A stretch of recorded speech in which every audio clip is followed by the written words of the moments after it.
Hello. I know I spoke a lot about generational hate and how a lot of what you hate now was put into you and indoctrinated and brainwashed into you when you were a child, and a lot of what that was based on and what it is. Your parents also were indoctrinated and brainwashed when they were a child, and that's why I say it's generational hate. Uh,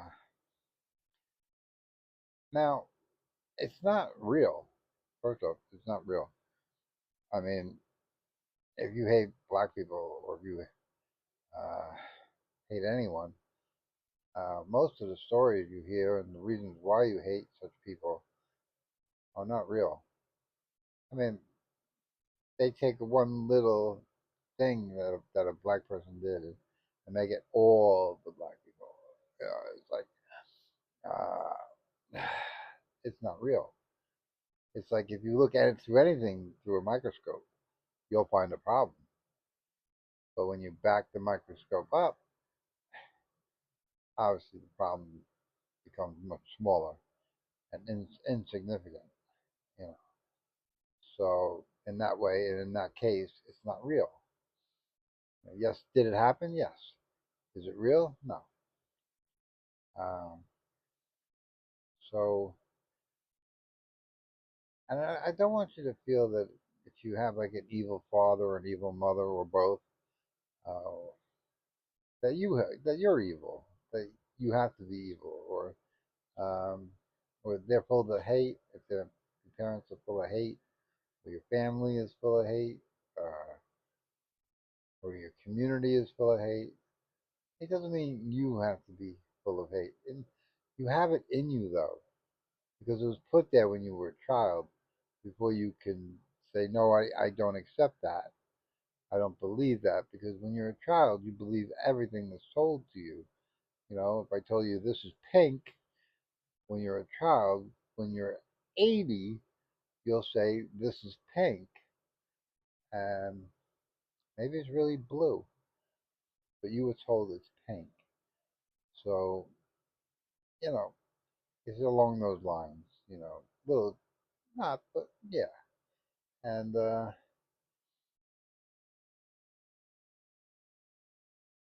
same is said about hate. All black people are bad, all black people are thieves, all black people are stupid, things like that. It's stupid to say that. And but when you're a child, you hear that, and when you're a child, you internalize that, and that becomes what your belief system is, you know. And a lot of people, white people, when they meet black people, you know, in school or at a job place or something, they're very taken back. They're very surprised because the black person is smart and they're nice and they're good looking. Um, Not all the things that they were taught to believe, when they were young, when they weren't surrounded by black people at all. That maybe they knew one black person, and that black person was made to be the demon of society. So when they get into a work environment where you're surrounded by them, you realize, what was I taught? What was I thinking? Because they're very nice, they're very funny, they're very smart, they're very articulate, and I'm not saying I know they are, and I'm not saying, um, but I know that a lot of people are surprised by that when they find that out, and to a great degree, a lot of your inventions, a lot of your successes in business have been by black people that white people have taken from them and ran with it and made the money with it and made the business out of the black man's idea. Because first off, nobody would believe it came from a black man. So the white man was easier to sell the idea saying it came from him. and not giving anything, not even a penny, to the black man who invented it. Like the black man invented the cart, which was really the invention of the car. You know, so but it took years, decades, a century for a black man to get credit for creating that cart. And it didn't happen right away. And the idea of the cart was he had to carry all this stuff from point A to point B by his master. And he said, "Well, I'm not carrying it on my back." And he created a wagon, which was the first cart to carry all the stuff, you know. And hence, you get in your wagon, and it might even be called a wagon today, and go to work in a wagon, thanks to a black man. So desperation is the mother of invention. And blacks were very desperate for a long time, and that's why they invented a lot of things, because they just wanted to make things easier, you know. And I'm not saying black people aren't lazy. Some black people are extremely lazy, but so are some white people. So, and laziness, Steve Jobs always had a statement that if you wanted to find the easiest way to do something to a complicated problem, if you had a complicated problem and you wanted the easiest way to get it done, give it to the laziest people in the office because they'll figure it out, and that's not a black or white thing. That's just a lazy thing, and lazy is not a black or white thing. It's just a lazy thing, and you know, so and laziness, I think, is a sign of intelligence. Uh, when you see someone who's lazy, you're seeing someone who's smart. I'm extremely lazy. If I could avoid doing something at any moment, I'd do it. Unless it's my calling, like making this video now at 5:49 in the morning. I just woke up and I had this idea, and I just don't want people to think that I think that if your father or mother's evil or hateful, that you are hateful and like you're doomed and you can't help yourself. And if you're the black sheep of the family, if you're the outcast of the family, that eternally that right there is a symbol that you are not like the family. Because that's why you've been outcasted by the family. Like the black duck with all the white ducks, and you're outcasted because you're a black duck. You know, you're totally different than the white ducks, and they know they can't make you a white duck because you're a black duck, and they just outcast you. They make you a scapegoat for all the troubles that happen to the white goat. It's the black goat's fault, black duck's fault. And I don't care what it is. It rains and the white ducks get wet. It's because the black duck did something. And it can get really that ridiculous. Um, but it's just they don't attack you because you're weak. They attack you because you're strong, and they outcast you because they don't want to change you. Not because they don't want to change you. They don't want to put in the effort to change you because they know it's extremely hard and mostly very impossible to change you, and that's why you've been singled out of the black sheep. Because it's like a black duck. What would you have to do to change a black duck into a white duck? You know, it's virtually impossible. Um, so that's why they give up on the black duck, and they say, "Ah, you're a black duck. Go over there. Don't come here." And I'm a black duck.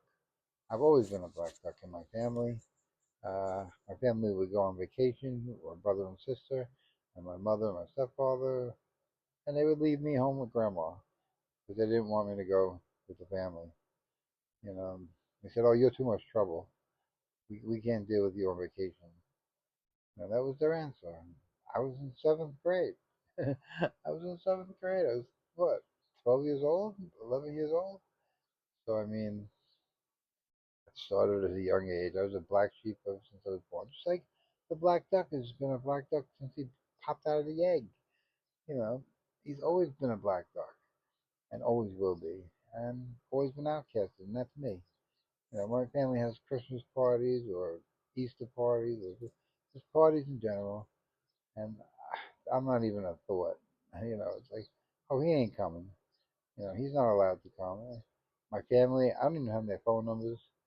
I can't contact them if I had to. Don't want to. Wouldn't do it if I had to. Don't plan on going to any of my family's funerals or birthday parties of any kind or any celebrations of any kind. Um, you know, and I'm okay with that. You know, uh, it just points out how evil they are. Not me. I'm not evil. They are. They're extremely evil. Extremely evil. You know, and the reason they outcast me like that is so that other people in the family will say, "I don't want to be like Jay. I don't want to be ostracized from the family. I want to go to Christmas. I want to go to this. I don't. If I do this, they'll do to me what they did to Jay." And that's the whole purpose of making the black sheep of the family. You're the example of what not to do, of what not to be like. And what did I do? I told them, yeah, and I always told them that. My stepfather beat me my whole life. And when he would hit me, I would say, "Is that all you got?" I didn't give a shit. I was like, "Hit me some more." You know, and it's just I was tough. I was tough. I wasn't evil. They made me out like I was evil, but they were the evil ones. That's the projection. That's the paradox. The one that you think is evil is not evil, and the one that you think is not evil is evil. And my family is evil to the core. I found out my father died when I did a Google search. Now his name was the same as my name, and I was searching my name on Google, and I found out that I had died on Google. But it wasn't me; it was my father. So you know, that's how good my father was to me. And of course, I didn't inherit any money or anything like that. Don't know if he had any. Wouldn't know anyway. Wouldn't care. Wouldn't want it. But it's just the point that this is how my family taught me, treated me. And I'm grateful for it. I'm grateful they treated me like that. Who wants to be a part of a family like that? Who wants to go to those Christmas parties where they're evil as core? Evil at their core. They're evil. Who wants to go to those parties and sit around with them and talk bullshit? I mean, talk about the weather with them. It's like I'd rather hang by a noose than talk to my family about the weather, you know, or go to a funeral. I'm not even going to my mother's funeral. There's no funeral I'm going to. My brother, my sister, my nieces, my nephew, they could all die. I would not go to their funeral. So, it's just, it's just one of those things that, like you won't go to parties or anything, but usually you go to the funeral, and I don't need to verify they're dead. They're already dead to me now. Um, it doesn't matter. So, it's just, and like I said, I came from an evil family, and it's funny they were teachers. Um, my grandfather was a teacher. My uncle was a teacher. Uh, my aunt was a teacher. My grandmother was a teacher. They were all teachers, and the most evil son of a bitches on the planet. So take it how you want. But you know, uh, it's just sad that this is the world we live in.